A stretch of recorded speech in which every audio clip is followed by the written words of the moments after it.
qajeela. Hanqabaatti maan qajeela. Qaroo arrabii qajeela. Niitii dhiirsaa qajeela. Beeka yaadii qajeela. Barata barruu qajeela. Oromoo qajeela. Kun Oromoo hullichoo baay'inaan siif ibsa harkitti qabatan qabdi. Sii dhufa. Harkitti qabatan qabdi. Wannummaan kunuyyuu akka itti uffatan qabdi. Afuuyyuu yoo wanni kan uffata akka itti teetti qabdi. Akka namni guddaan harki duwwaan deemudha. Kanaaf warri gadaa harki duwwaan deemu kanaan deemu. Lichoon boca kanaan hojjetama? Boca kanaan hojjetama. Kuni maalidha inni maal ibsa amma kuni?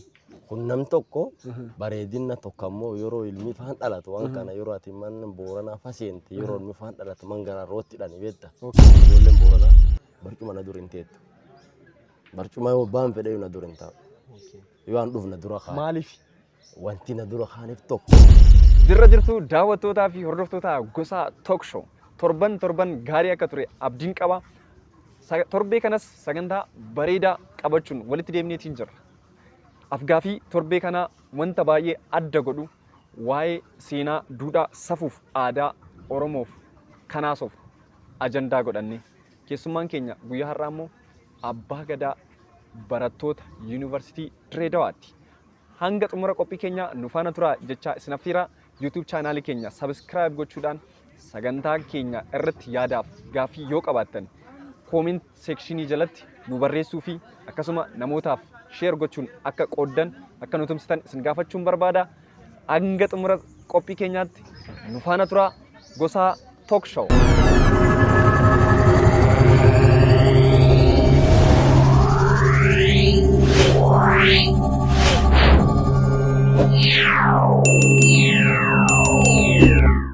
Walitti deemneetiin jira kabajamtoota hordoftoota keenya.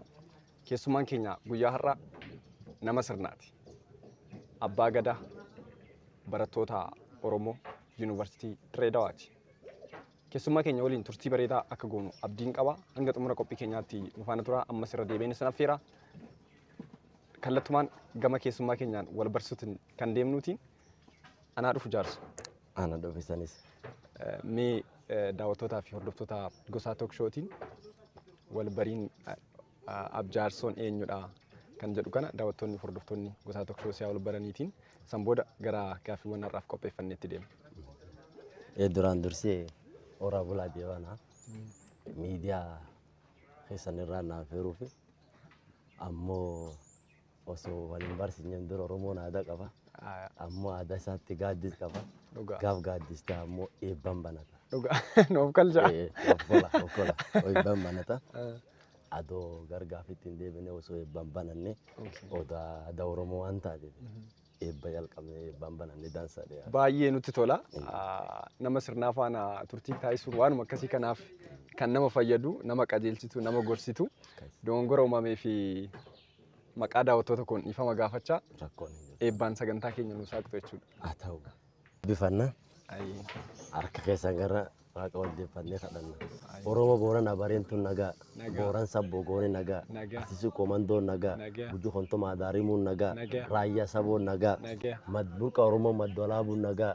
Madditu Oromoo teennaa cuftii nagaa. Barataan kee nagaa. Barsiisaan kee nagaa. Dooktoriin kee nagaa. Piroofeeseriin kee nagaa. Hangafaatti maan qajeela. Hanqabaatti maan qajeela. Qaroo arrabii qajeela. Niitii dhiirsaa qajeela. Beeka yaadii qajeela.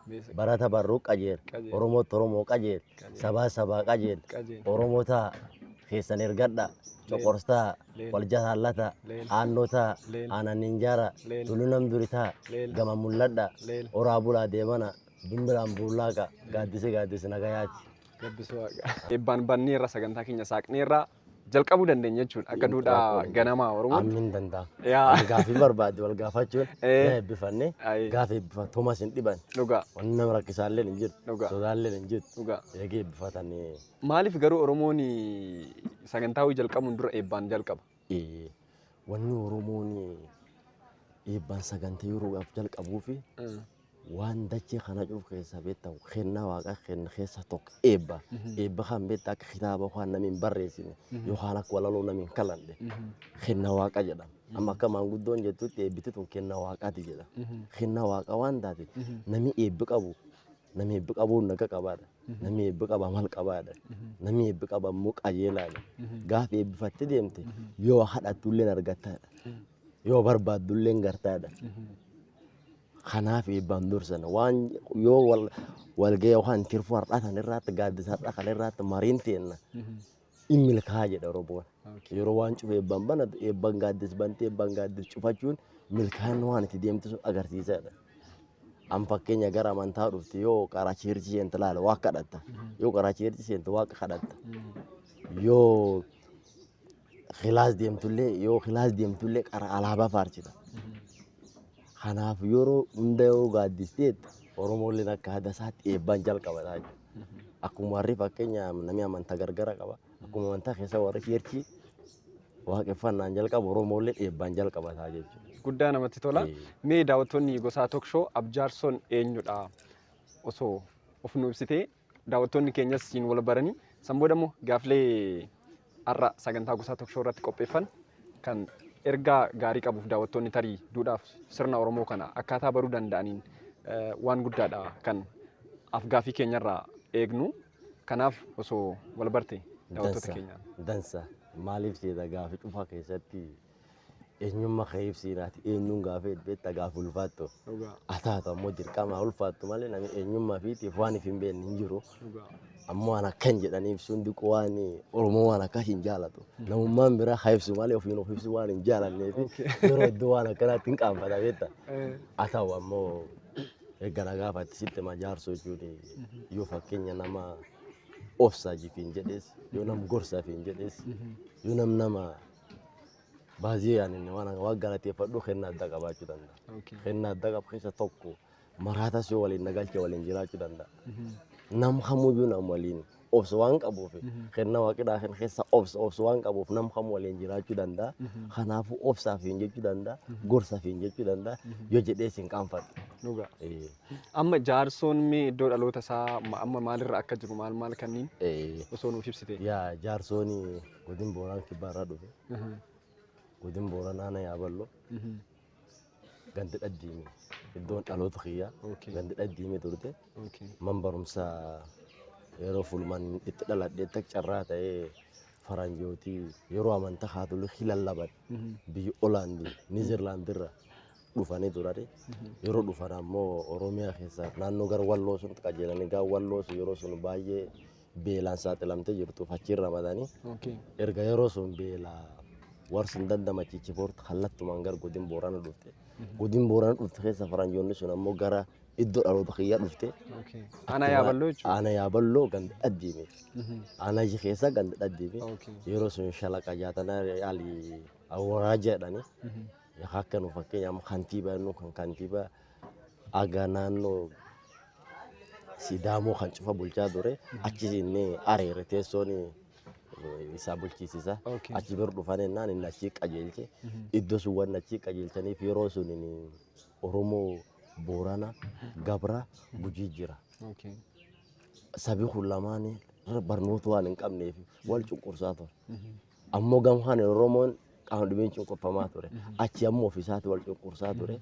Sabab cunqursaa suniif kumaa shalaqa jaatanii alii war faranjii kan achi qajeelche. Akka amantaa kee bal'isee karaa amantaatiin sababa wal dhabee kan furuuf faranjoota ergaatti seenanii akka carraa ta'e giddumaan itti dhaladhe suni itti man barnoota jalqabanii amantaas bananii man barnoota jalqabanii akkasumaan anis erga umriin kee barnootaaf ga'e gara barnoota seene erga barnoota kutaa tokko haga 8 kutaa tokko 10 man barumsa dhaddiin baradhe. Achumatti ture. Carraa ta'e ammoo war faranjii sulleen baay'ee na gargaaranii. Akkasumatti aadaallee warri keenya warra aadaa waan ta'eef aadaallee keessatti guddoo amantaan adoo jirtu Booranni yeroo sun iyyuu adoo amantaa faranjiin achi bantu amantaa caalaa aadaatti amana. Waan sirni ittiin burmaata isa oliiyyuu amantaan waan hin jirreef aadaa waan jiruuf aadaatti amanaa ture. Yeroo sun iyyuu ani nama aadaa hordofaa ture. Amantaan ammoo kaatolika haa ta'uuti moora amantaa caalaa aadaatti baay'ee hordofaa ture. Amma immoo yuunivarsiitii Dirreedawaatti kan qo'achuutti jirtu. Maal qo'achaa jirta yuunivarsiitii Dirreedawaatti? Yaa yuunivarsiitii Dirreedawaa kanaatti ani nama Public Administration Development Management yookaan Paadaamaa jedhama. Ammoo yeroo jalqabaaf dipaartmentaan filadhee miti. Okay. Maal galuu barbaadda ture? Tarii deemumaan intireetti isaa limitiidha akkuma warri faranjii jira kaanii ani fedhiin tiyya sooshooloojii fa'aa ture. Okay. Joogiraafii fa'aa ture. Gaafa immoo carraa ta'e fudhumtiyya argadhe ture. Hiriyootiin haa bilbilanii turan. Maali argattee dipaarmentii maantidhaa qabeenaan jechaa turanii itti hime lakkisii ijaarsoo akkasii miti. Atiin akka carraa ta'e yeroo naannoo gandaa jirus ijoollee dur deemaa ture beektaa. Akkasumatti jaalala ijoollee waliin waan qabuuf walillee na waan na kabajaniif anis waan nam kabaju lakkii geeggeessaa turte. Yoo dipaarmentiin dirreedhaa paaplik adiministireeshin jiraatu paaplik adiministireeshin ni baradhe. Yoo isin hin baratin sirraa hin taatu si waliin hin toltuu naan jedhaa ture. Yoo nam tokkoo miti namni baay'een na deddeebisee jennaan. Gorsaallee gaafa namni beektaa wasi gorsisuun si deddeebi. Gaafa fakkeenyaaf goosaan dhufee na gorsi. Gaafa fakkeenya jaarraan dhufee na gorsi. Gorsi kaan wal fakkaataa ta'e si laalchisa beektaa. So ammoo public administration kudhanii na waliin deema gaafa laalu yaa na waliillee hin deema na waliillee yoo deemu baate fedhiin nama waan guddateef jedhee public deeffadhe. Amma gammadoodha public administration. Baay'ee gammadu. Okay. Baay'ee gammadu. Baay'ee gammadu toleera jechuudha. Tole jaarsoo guddaa galatoomii turtii bareedaa akka waliin taasisaatiin jirru kabajamtoota daawwattootaa fi hordoftoota Gosaa Talk Show barataa Yuunivarsiitii Dirreedawaa fi itti gaafatamaa akkasuma abbaa gadaa Oromoo Community yookiin hawaasa barattoota Yuunivarsiitii Dirreedawaatti abbaa gadaa kan ta'e jaarsoo waliinidha. Kutaa tokkoffaa isaati kan hordofuutti jirtan. YouTube chaanaalii keenya subscribe gochuudhaan hanga xumura sagantaa keenyaatti nu faana turan affeerri keenya.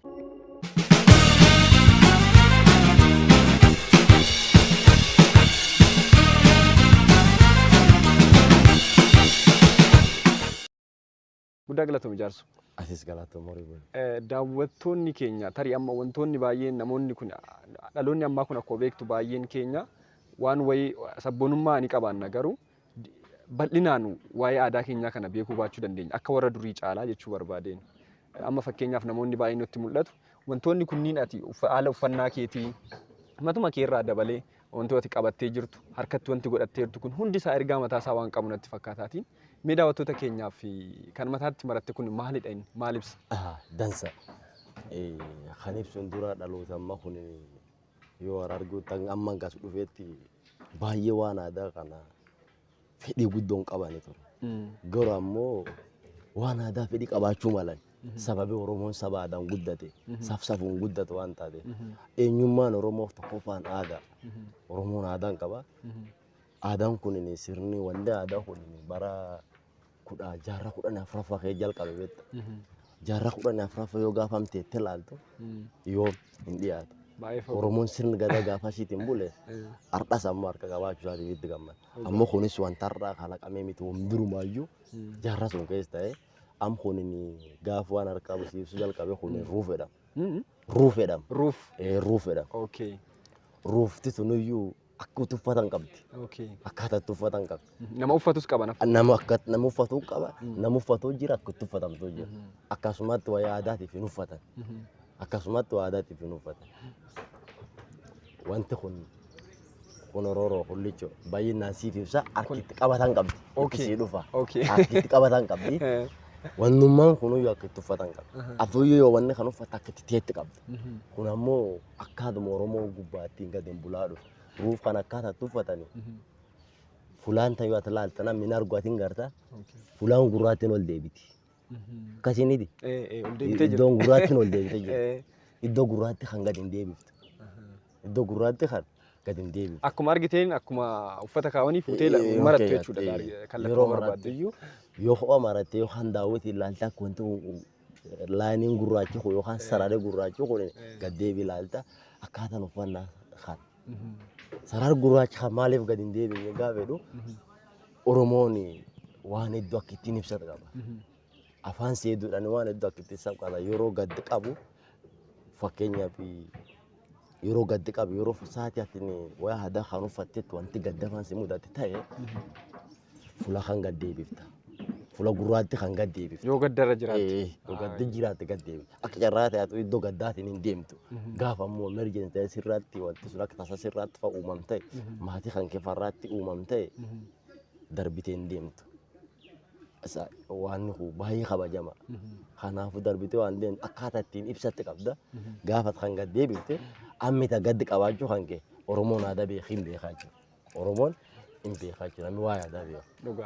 Gaafa immoo kanaan dhufe kunin akkuma kutaalee gargaraa qabnu maqaa naannoo gargaraa keessatti akka kun ammoo akka Booranaatti Orooroo jedha. Orooroo jedha.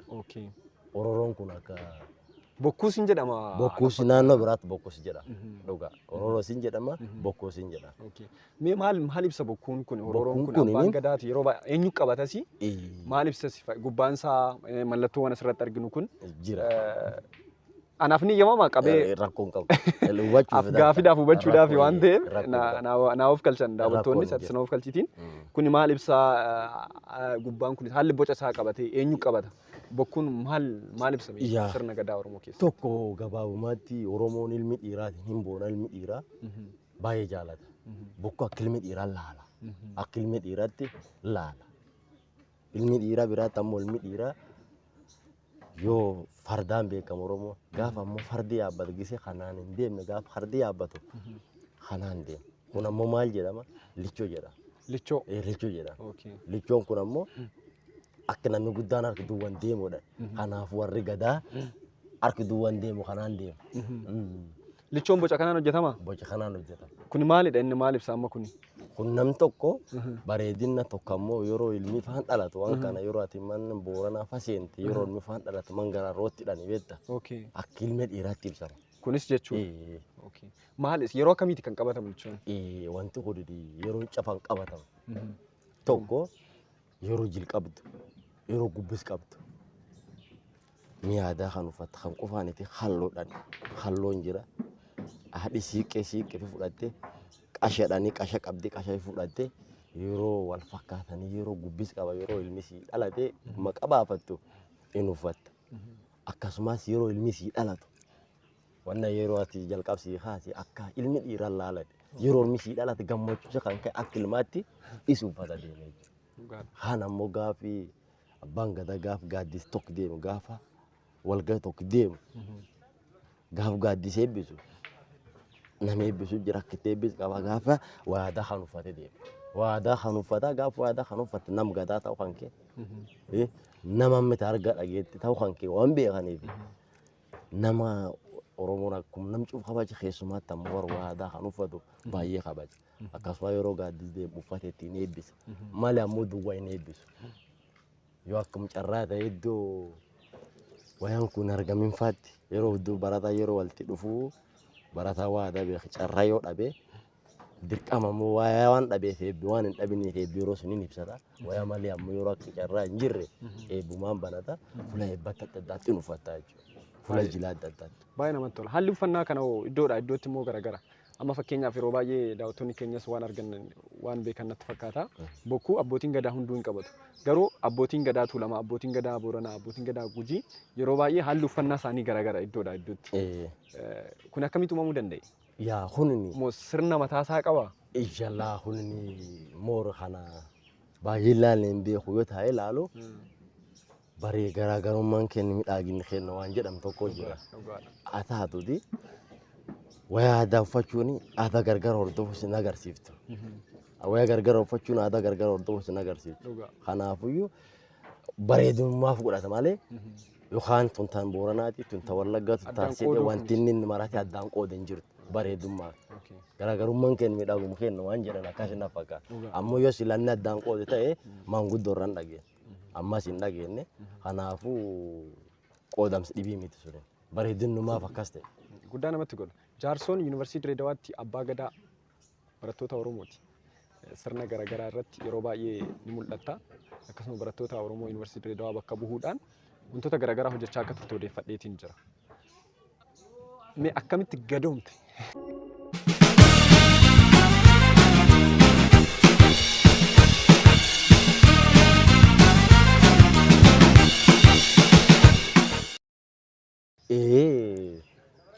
Yoo waan akkatti gadoomsitti maanini yeroo ijoollummaa yeroo ijoolleen nabeetti jirti akka carraa ta'e waan kamuu keessatti ijoolleen jaarsoo itti na filaa turte nam dur deemaa ture. Amma yeroo ganna yeroo aanaa jirutti dargaggoo jira durba dargaggoota ture. Yeroo achumaas ammoo hosteelii wayii baradhee yeroo hosteelii tures ammoo durduba hosteelii barattoota ture. Fuula hedduutti ammaan hin beeku osoo ani hin jirre durba naan jechaa turani. Akka nam geggeessu natti himaa turan. Tole isaanis tole dhee fudhadhee ergama namni naan jaalate waan duduuf hin qabu akkasuma yoo geggeessaa ture. Ergaas dhufa ammoo Oromoon hundiyyuu akkaataatti as dhufa kana yoo sitti Oromoon hundi Baalee jira, Arsii jira, Wallaggaa jira, Shawaa jira, Salaalee jira. Namni ammoo akkaataa gandisaati wal qorqorata. Akkaatum naannoo wal dhufeeti wal qorqorata. Amma ndaarekti Boorana dhufe si Arsiirra dhufte barbaadu yeroo gaafata. Ammoo si Arsiirra dhufte karaa gabaabaan arguuf Oromoon Boorana jirtu barbaade walii qabee Oromoo nama Oromoo Arsii haas jirtu walii qabuu jiru barbaade. Buusaa gonfaa bujja barbaachisa. Rakkoo bal'inna nama barbaachisa. Gaaf namni tokko waa ta'e wanti gaaf namni tokko waa ta'e namni Arsii waa qaraa dirqama ijoollee Arsii barbaada. Nam naannoo isaa nam biyyisa. Akkasumatti sababa haawwantummaan kun jirtu asiin dur ijoollee Boorana nama walii qabaa ture jira. Yeroo rakkoo gargara irratti yeroo barbaada yeroo Booraan jedhan nam cufin barbaadanii nam silaafuu yeroo rakkoo sun itti dhufin furuu danda'a jedhanii itti amanan. Ammoo namni waan kan barbaadu naan dur nama Oromoo Lichoon kun Booranirraa abbaa gadaatiin eebbifamee dhufe. Oromoo Lichoon kun malee caluma jedhamee hin kennamne. Kenname. Anis akkasumas cal godheen kennu gaaf deema. Gaafa kenna mucaan Oromoo Lichoo kan itti kennanii diittaadhii jedhanii diittaadhiin dur jira. Gaafa ammoo barnoota isa xumuraasii eebbifamuuf haye.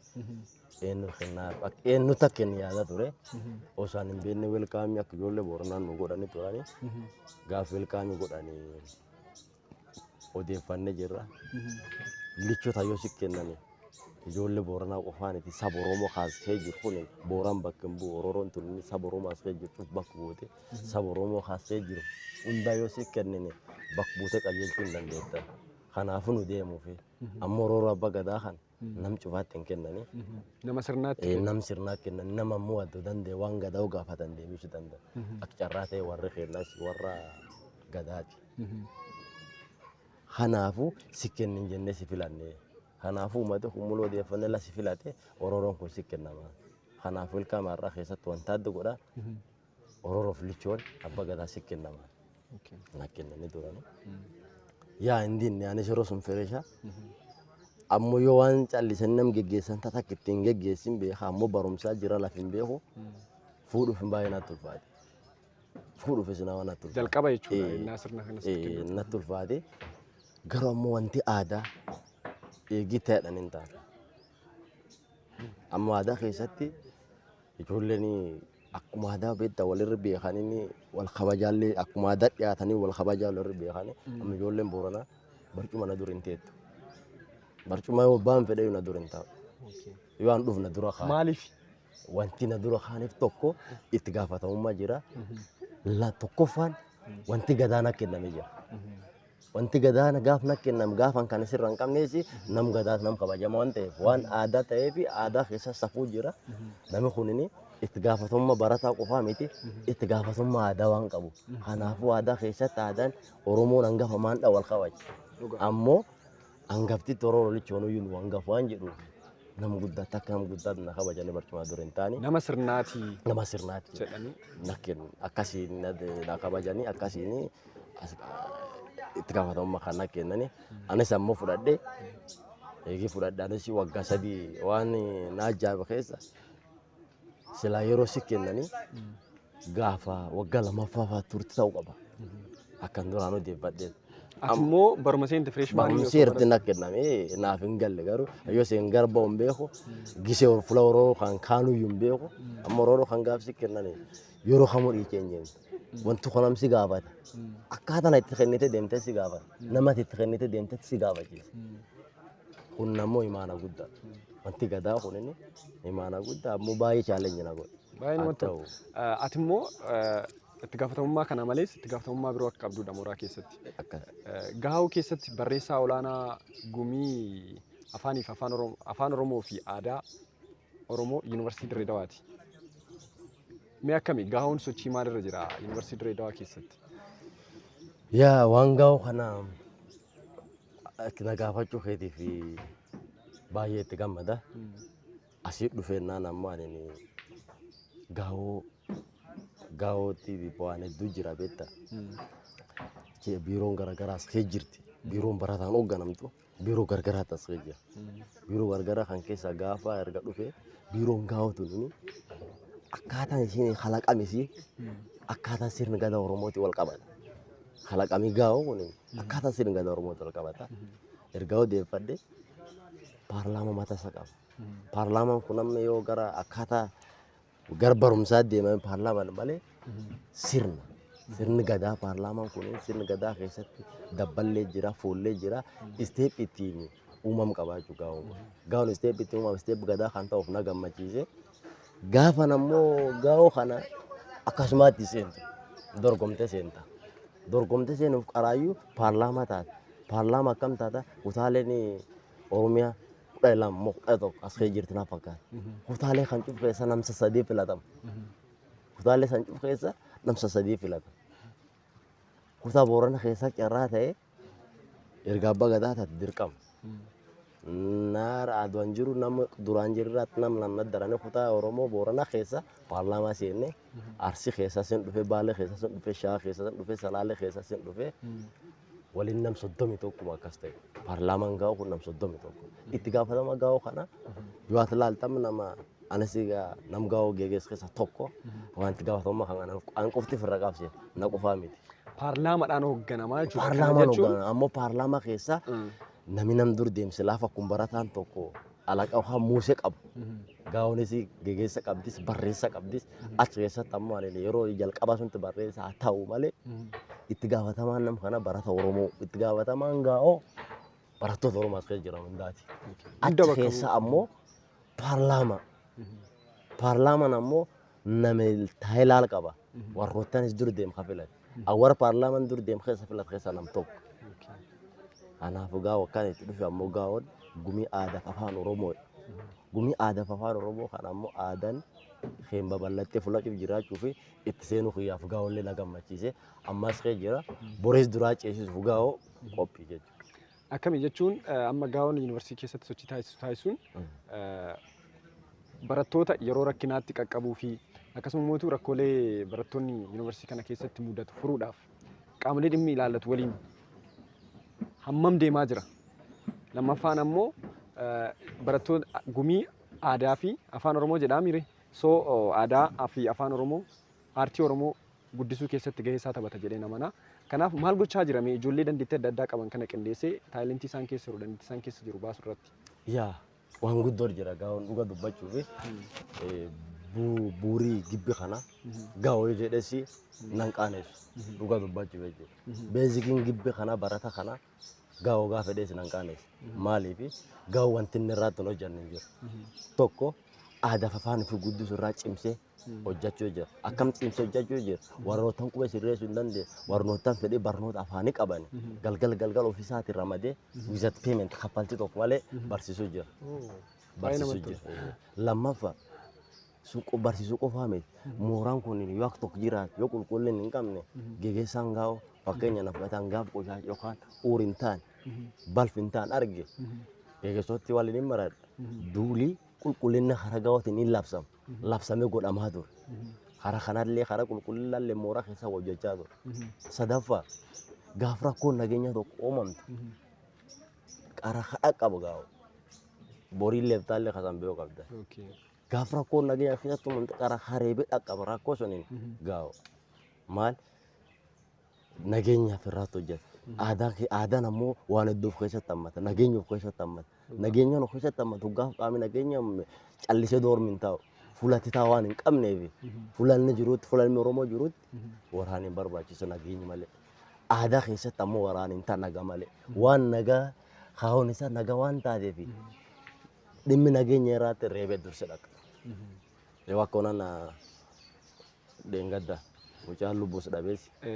Reebnee dhaqqabnee turre jalqaba kan dhaqqabeessi barata gaa'oo deemee laalee ture gaa'oo deemee isaa sirna awwaalchisaa amboo deemee halaalee waliin marannee gaa'oo guddaa namatti tola. Waan jabaadha kan hojjetutti jirtanii jechuudha. Gumiin kun yuunivarsiitiiwwan biroo irratti illee baay'ee anis parsanaalii wanti argaa ture waan namatti toluuf yuunivarsiitiiwwan biroo illee yuunivarsiitiin Itoophiyaa keessa jiran gumii akkasii kan yeroo rakkoof yeroo gammachuus waltumsu wal deeggaru ijoolleen Oromoo hawaasni barataan iddoo garaagaraatti dhufe kun wal baree wal gargaaruuf wal tumsuu wal ijaaruu wal qaqqabuu irratti akkasuma aadaaf safuu sirna isaas guddifachuudhaaf wal barsiisuuf walirraa barachuudhaaf illee gahee guddaa taphataati kan jiru. Kanaaf immoo isin hojii guddaa hojjetaa jirtanii guyyaa wayii immoo seenaan isin kaasaa jechuudha mooraa kana keessatti waan ittiin boontan kan hojjetaa jirtanii. Baay'ee qaba. Guddaa namatti tola. Daawwattootaa fi hordoftoota keenya sagantaan gosa tookshow kutaa tokkoffaan abbaa gadaa barattoota yuunivarsiitii Dirreedawaa kan ta'e jaarsoo waliin kan taasisne kan hanga ammaatti hordoftan ture.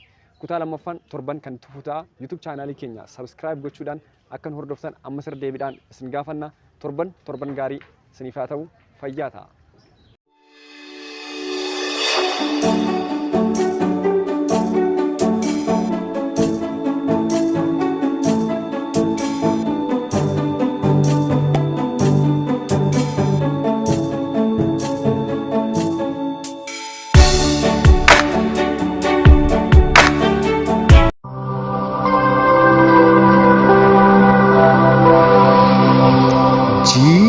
GMS.